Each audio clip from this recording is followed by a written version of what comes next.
Good morning students. आज का हमारा टॉपिक है हाइट एंड डिस्टेंस। अभी हम लोग क्या पढ़ के आए थे? ट्रिग्नोमेट्री पढ़ के आए। ट्रिग्नोमेट्री के बाद आया हाइट एंड डिस्टेंस। आज ट्रिग्नोमेट्री का ही एप्लीकेशन है, यानी कि पूरी तरह से इसमें हम लोग मैथ को बनाने के लिए किसका इस्तेमाल करते हैं? ट्रिग्नोमेट्री का करते हैं। ठीक है, तो चैप्टर का नाम आपका है हाइट एंड डिस्टेंस। अब देखिए, इस चैप्टर का नाम हाइट एंड डिस्टेंस क्यों पड़ा, क्यों इसका नाम हाइट एंड डिस्टेंस? तो इस चैप्टर में बस दो ही चीज निकालना है, एक क्या हाइट और दूसरा क्या निकालना है? डिस्टेंस, है ना। यानी डिस्टेंस, आपके घर के सामने किसी का घर है तो उसके बीच के घर में कितना डिस्टेंस है, या उसकी घर की लंबाई कितना है, आपके घर का लंबाई कितना है, यही दो चीजें निकालना है इस पूरे चैप्टर में। और इसी को हम लोग क्या कहते हैं? चैप्टर का नाम इसी कारण से पड़ा हाइट एंड डिस्टेंस। ठीक है, ध्यान दीजिए। इसमें मान के चलिए कि कोई व्यक्ति कहीं पे खड़ा है। मान लो ये व्यक्ति यहाँ पे पॉइंट P पे खड़ा है या पॉइंट O पे खड़ा है। कहाँ खड़ा है? पॉइंट O पे। तो वही पॉइंट O पे खड़ा होगा तो यहाँ पे एक हॉरिजॉन्टल एक्सिस होगा। अरे एक्सिस होगा ना, हॉरिजॉन्टल लाइन हम लोग कह सकते हैं। मान लो ये ग्राउंड ही है, समझ गए? या इसको लिख सकते हो हॉरिजॉन्टल लाइन। एक हॉरिजॉन्टल लाइन रहेगा जहां पे भी खड़ा रहेगा तो, और यहां से ये किसी पॉइंट P को देख रहा है। क्या कर रहा है? पॉइंट P को देख रहा है। तो जो पॉइंट P को देख रहा है तो O से लेकर के P तक का जो लाइन होता है उसे हम लोग लाइन ऑफ साइट कहते हैं। क्या कहते हैं बुआ? लाइन ऑफ साइट कहते हैं। क्लियर है? अगर मान के चलिए कि यही हॉरिजॉन्टल एक्सिस आपका ऊपर रहेगा, हॉरिजॉन्टल लाइन आपका ऊपर रहेगा, पॉइंट O यहाँ है और आप यहाँ देख रहे हो नीचे पॉइंट कहाँ पे? P पे। तो ये आपका कौन सा चीज हो जाएगा? Line of site. तो आप लाइन ऑफ साइट का मतलब समझ गए? जहां से खड़ा होकर जिस चीज को देख रहे हैं उसके बीच में जो लाइन ड्रॉ किया जा सकता है उसको हम लोग क्या कहते हैं? लाइन ऑफ साइट कहते हैं। आगे ध्यान दीजिएगा, इस पे मैथ कैसे आएंगे और ये बनेगा कैसे। ठीक है, जैसे मान के चलिए कि ये आपको कुछ दे देगा, एक बिल्डिंग है। ये क्या है बुआ? बिल्डिंग है, और आप यहाँ पे खड़े हो। आप कहाँ पे खड़े हो? O पे खड़े हो, पॉइंट O है और ये बिल्डिंग है। ठीक, और ये देख लीजिए आपका यही था ना, ये हॉरिजॉन्टल लाइन। हॉरिजॉन्टल लाइन हो गया। तो मान लो इस बिल्डिंग के खिड़की में देख रहे हो, अब तुम लोग अपना ही समझ रहे हो खिड़की में किसको देख रहे हो।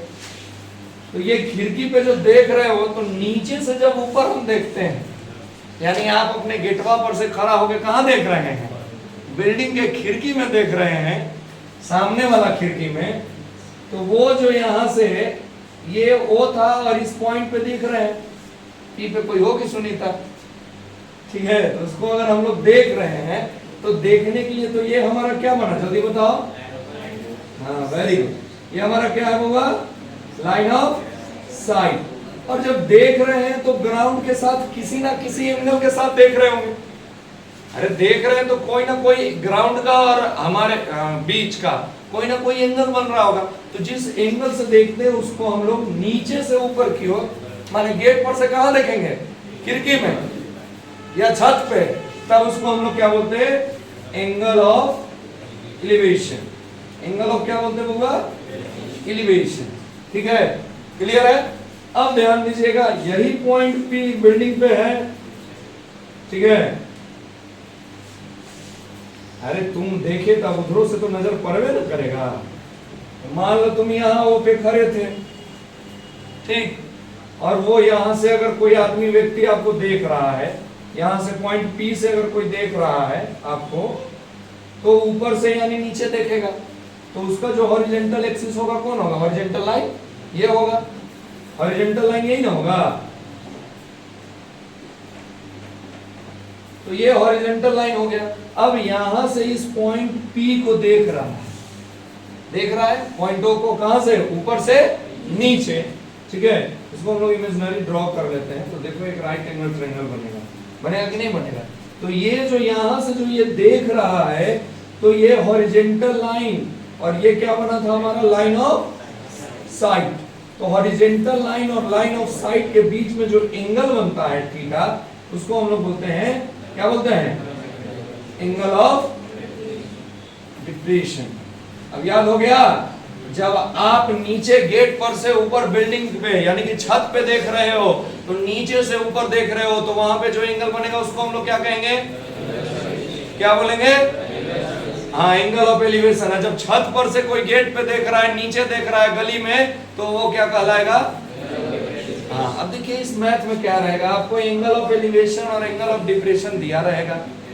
कभी इस बिल्डिंग का हाइट पूछ देगा कि बताइए जिस पे विराजमान है उस बिल्डिंग का हाइट कितना है, पोल है तो उस पोल का हाइट कितना है। या कभी कभी पूछ देगा कि आपके घर और जिसके घर पे आप देख रहे थे उसके बीच का डिस्टेंस कितना है।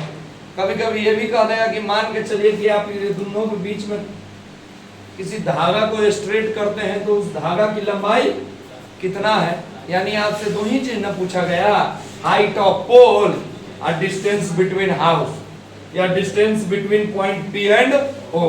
तो डिस्टेंस और हाइट ही इस चैप्टर में पूछा जाता है, इसीलिए इस चैप्टर का नाम क्या होगा? Height and distance. अब निकालने का तरीका क्या है?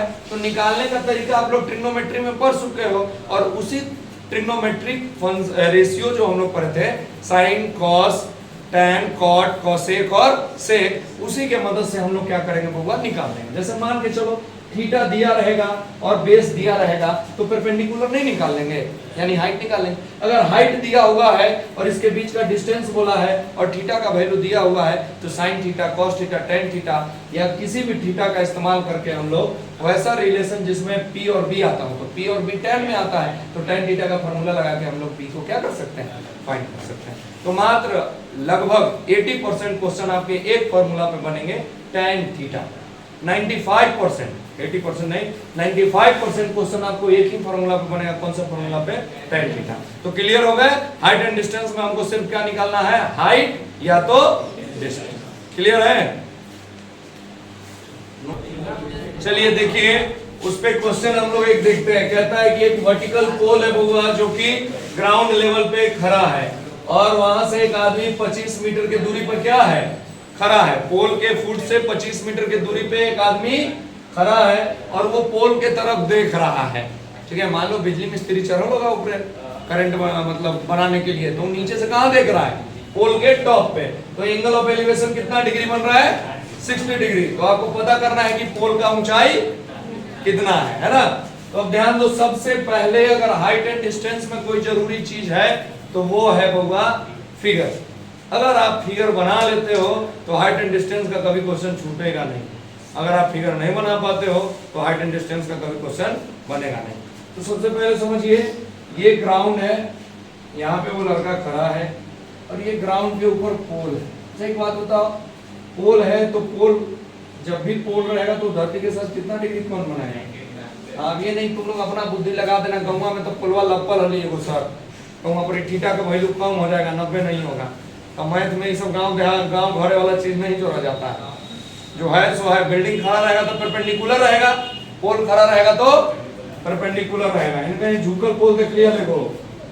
अब ध्यान दो, यहां से ये देख रहा था तो ये हमारा लाइन ऑफ साइट हो गया ना, ये हमारा क्या हो गया? Line of site. और यहां से देख रहा था नीचे से लड़का, तो कितना डिग्री का एंगल बना रहा था? 60 डिग्री का। और ये यहां से और यहां के बीच का दूरी कितना था? 25 मीटर। और हमसे यही ना पूछा होगा, हाइट ऑफ पोल ना पूछा, तो देख लेते हैं ये A है, ये B है और ये क्या है? C है। तो हमसे क्या निकालना है? AB का वैल्यू निकालना हमको, है ना? अब हाइट एंड डिस्टेंस कहाँ? अब तो ये क्या हो गया? ट्रिग्नोमेट्री हो गया, है ना? तो अब चलिए इन ट्रायंगल क्या होगा? इन ट्रायंगल ABC, तो ABC थीटा बराबर कितना डिग्री है? 60 डिग्री। अब बताओ एक ऐसा ट्रिग्नोमेट्रिक रेशियो बताओ जिसमें बेस आता हो और परपेंडिकुलर आता हो। H लिखा हो तो हाइपोटेनस मत समझना, और हाइट है, परपेंडिकुलर आता हो तो tan थीटा। तो अगर आप लगाते हो tan थीटा, जिसको हम लोग tan C भी लिख सकते हैं, थीटा ना लिख के क्या लिख दो? tan, जो लिखना है tan थीटा। तो इसका मतलब क्या हो जाता है? P by B। तो tan थीटा बराबर P by B।